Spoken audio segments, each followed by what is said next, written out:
Rick Sanchez is going to therapy? Is this genius character development or jumping the shark? Let's talk about it. We're halfway through this kind of unexpected 6-week break for Rick and Morty Season 6, with the show returning on November 20th. And Adult Swim has decided to drop a teaser for the upcoming 4 episodes, alongside a promo that dropped a few weeks ago, really paints the end of the season in an interesting light. The season seems like it's definitely hiding something from us. Right off the bat, I'm gonna keep it a buck. A bulk of these scenes look really fun. I can't wait to have context for why the Amish have nukes, or this weird bug dude in a varsity jacket that Rick's beefing with, but I'm not going to waste your time with speculation on the scenes that are more than likely from one-off episodes. If you've been plugged into our Season 6 coverage, you should know this channel by now. We like dissecting the lore and the growth of the characters, which a lot of this trailer purposely skips out on, because those are the moments that are going to hit the hardest. They're kept under wraps until the moment we're watching the episode unfold on television, but there's one big hint at where the season is going, as the juiciest part of the promo by far has to be the third appearance of Dr. Wong, the Smith family's therapist. And that's because unlike those previous 2 appearances, where Rick tries to avoid Dr. Wong's office at all costs, or begrudgingly attends therapy, this is the very first time Rick is seeking out her advice without the family's involvement. Let's not forget in Season 4's finale, he had Dr. Wong's office rigged to basically obliterate her, a protocol that's prompted by a seemingly normal, healthy response in therapy. These are all good points. I need to take a long look at myself.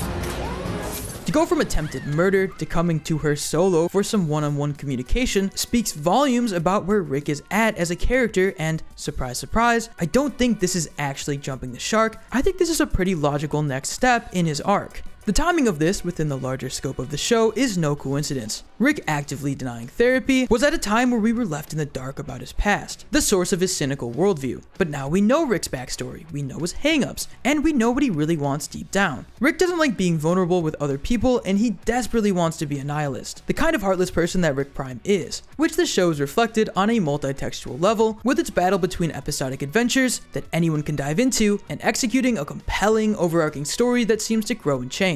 The more the show has dipped its toes into serialization, the more Rick has been forced to let his guard down in front of the audience as we learn more about him, and now that he's been vulnerable enough to share his backstory with Morty and the audience, he's comfortable enough to connect with a therapist and get himself the help he needs. Not to mention, Dr. Wong is one of the only few characters who can put Rick in his place. Like he clowns on therapy day in and day out, but every encounter Rick had with Dr. Wong tends to leave him slumped, as she often raises a valid point or makes a spot-on observation about Rick's behavior. Now, in the context of whatever's going on in the episode itself, Rick interrupts Mr. Goldenfield's session with Dr. Wong, turning Morty's poor teacher into a helpless fly. I hope my dude doesn't die out here. I really hope he survives this. He's been through so much. Rick sternly telling Wong that they need to talk. Now, I'm not convinced this leads into the next scene, where Rick wants to ask Dr. Wong a question, but she's focused on if the incapacitated green man that Rick is apparently imprisoned is alive. I could see this scene actually coming first, Rick coming to Wong for advice on something that he can't ask anyone else. Perhaps he then applies her advice the wrong way, or with unforeseen consequences, causing him to storm in the room later without the little green guy. Either way, I don't think this encounter with Wong is going to ultimately touch on Rick's arc throughout Season 6. After resetting all the portal travelers, including Rick Prime, Rick was dragging his feet on repairing portal travel and the rift in the finite curve created by evil Morty. He only came around on frantically fixing portal travel after the dinosaurs challenged his ego and fixed the rift without permission, upsetting Rick as he mourns the loss of a potential 3-episode arc. After decades of his life were lost to hunting down Rick Prime, Rick's closer than ever to finally getting the revenge he's dreamed of, but he's way out of his depth. He doesn't want to move on, but he knows facing Prime is a suicidal mission. I'm sure deep down he feels very lost, confused, and maybe even a little scared. Cue Dr. Wong, the only person capable of really reading Rick like a book, stepping in to give him some guidance. Now, I don't think they're gonna be chopping it up about his dead wife, at least not right out of the gate. I think Rick will be coming to her about a completely different conflict that's related to the episode itself, but will also have a clear double meaning behind it that ties into Rick and the death of his family. So by resolving the conflict of the episode, Rick will come to terms with himself and take the initial steps towards forgiving himself for the past in order to confront Prime with a clearer head. Another interesting scene I want to highlight real quick is that Rick and that weird bug thing with the drip seem to be fighting in a Galactic Federation Federation ship, like it's pretty identical to all their other appearances, which means we may get a follow-up on the likes of Bird Person or even Squanchy, who's been missing since season 2, but as I'll always mention, Death Crystal tease, that's gonna pay off eventually. This episode is actually very likely from a 2-part episode, as a promo from a few weeks ago acted as a recap for the season thus far, but included 2 new scenes. Summer declaring she's pregnant on her 18th birthday, causing Rick to grow skeptical about the situation as he begins to look around the room, and then Rick and Morty in the same location, reminiscent of the Galactic Federation, as Rick looks Morty in the eyes and tells him to repeat next time on Rick and Morty, implying this moment would serve as a cliffhanger for the first part of a 2 or 3-part finale, as if Rick's trying to get himself and Morty to will the end of the episode into existence so they're able to buy time off screen and figure a way out of the situation. The summer scene reminds me of the opening of season 3, with Rick caught in a simulation as the Federation tries to scan his mind for the key to interdimensional portal travel, so perhaps a similar, if not exact same thing is going on here with the assumed presence of the Federation. Summer's 2 major shifts in the status quo immediately tip off Rick that everything is not what it seems. This actually might tie into the opening of the new promo, with Rick and Morty waking up, followed by Rick proclaiming they're back. Perhaps the bug guy was trying to extract Rick and Morty's memories in search of something.